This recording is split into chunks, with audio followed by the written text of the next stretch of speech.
Well, bakers, what's really gonna blow your mind this year? Chocolate cinnamon rolls. You're talking a chocolate dough, a chocolate filling, a little bit of cinnamon, and a chocolate icing. You're not going to want to miss this recipe. Here's how to do it. So cinnamon roll dough is a yeasted dough. I have a nice big mixer machine today because it's quite a big bit of dough, 4 cups of flour. For the flour, for this recipe, I decided to use bread flour. We tested it with all-purpose flour, and although they were lovely, they ended up being almost a little bit doughy because they didn't have enough structure, enough gluten in the flour. So I thought to myself, I think we need a little bit extra. I'm gonna specifically make this roll with bread flour, and I think that will really help add a little bit more structure to our dough and kind of just give it more of a bite and make it for better eating. Next, we are going to add in some unsweetened cocoa powder. Really good quality here, please. Makes all the difference. Next up, sugar. Sugar for sweetness, but also to help our yeast grow. Very important.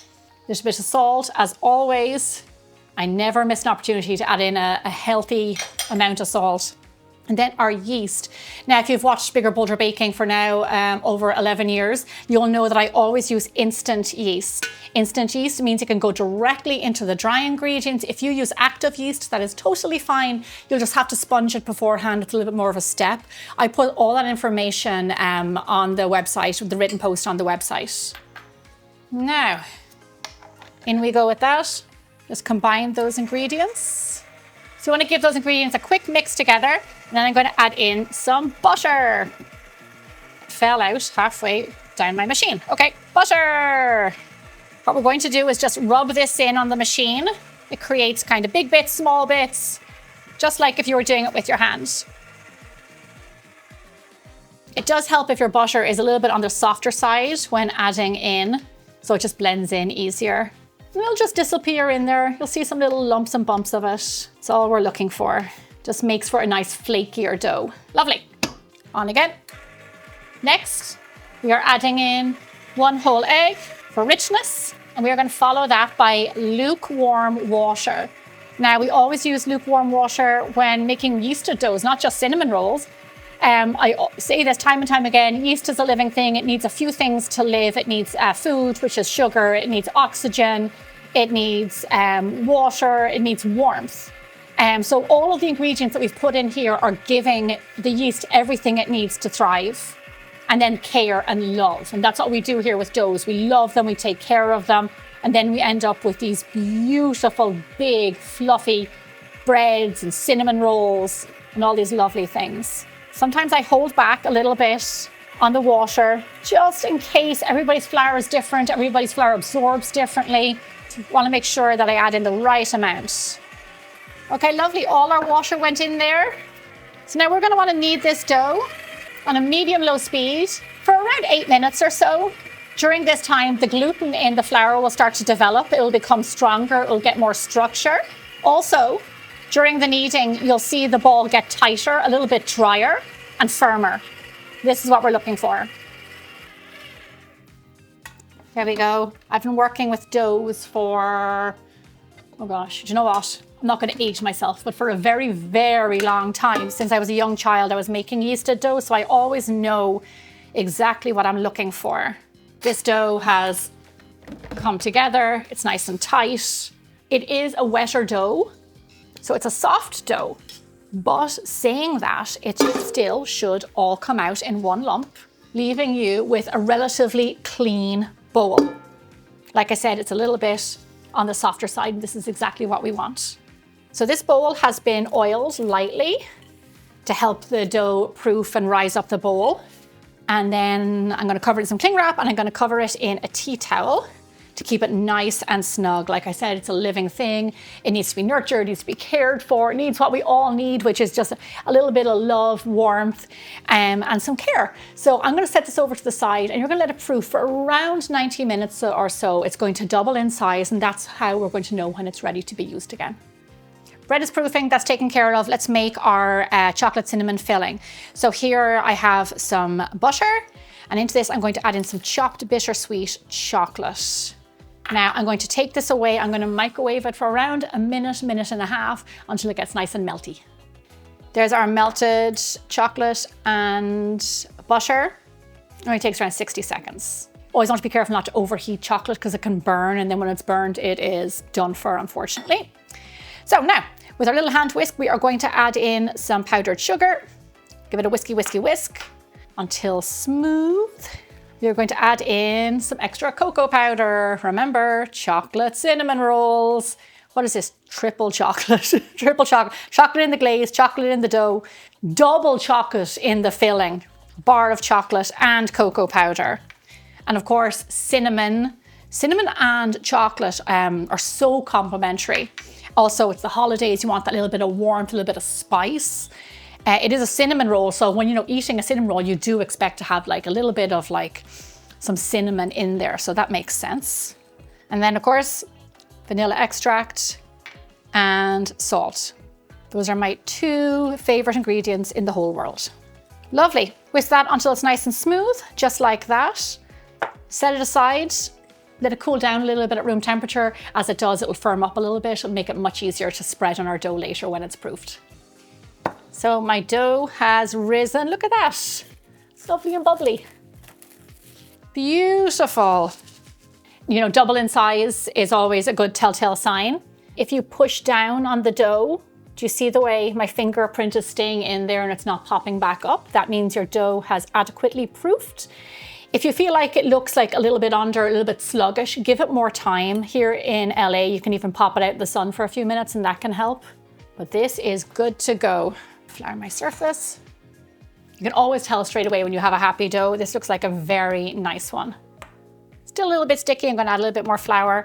We're going to roll this out 15 inches by 10 inches. And just try and get it into an even of a rectangle as possible. So let me see, 15. It's 12. That's 12 and that's 15. Okay, so I'm going to bring that in here a little bit. Like so. 15 by 10. Oh, that's good. Lovely. Not too shabby. So now we're going to spread on our filling. If you let it sit out for a little bit, it'll get firmer. You can even pop it in the fridge if you feel like it's a little bit too loose. Mine's on the soft side, but I'm professional, I'll make it work. And bring it almost all the way to the edge. With cinnamon rolls, you never want to go all the way to the edge because you don't want it spilling out. This filling is like a fudge frosting. Like just imagine that fudge baked into a chocolate dough. So just leave a little bit of a parameter like the way I'm doing there. Spread it out as evenly as you can. And now it's time for the roll. Now watch this.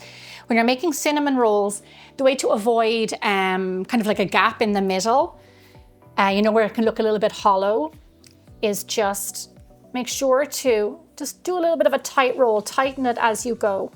Twirl like that.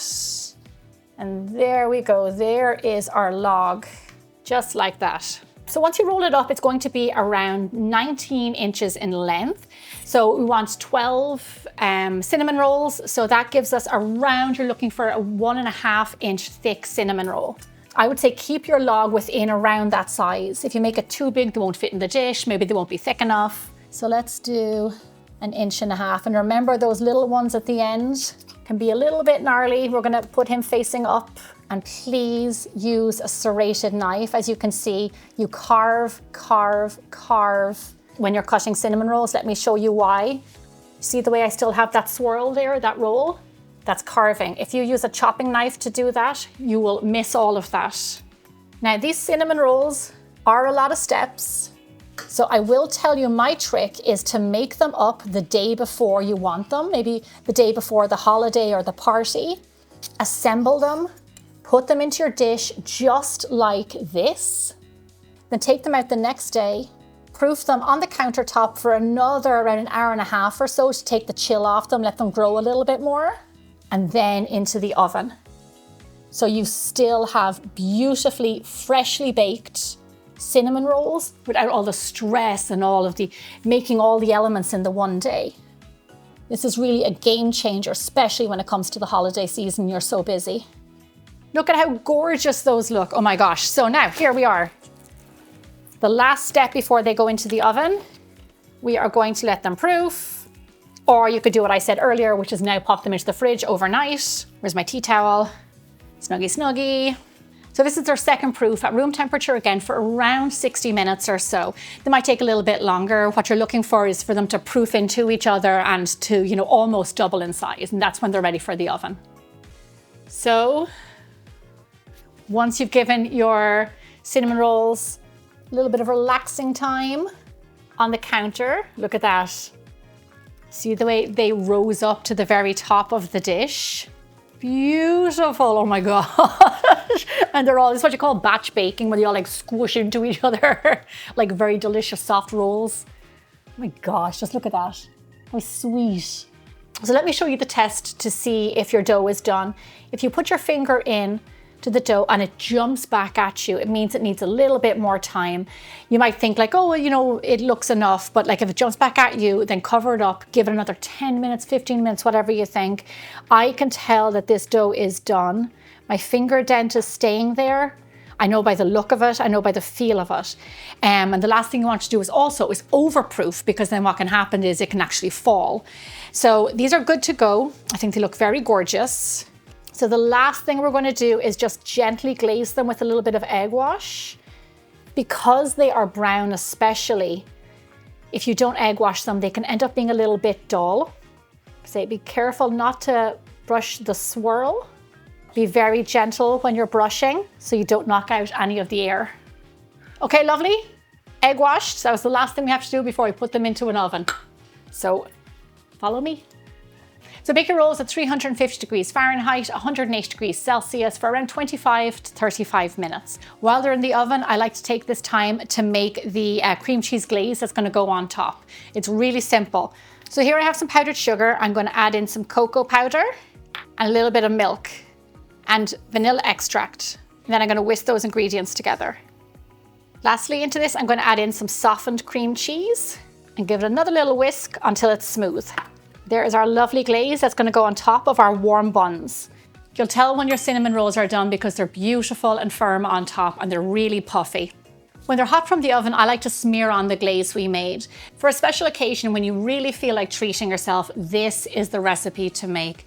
It has everything you want. It is rich, it is decadent, it is chocolate on chocolate on chocolate.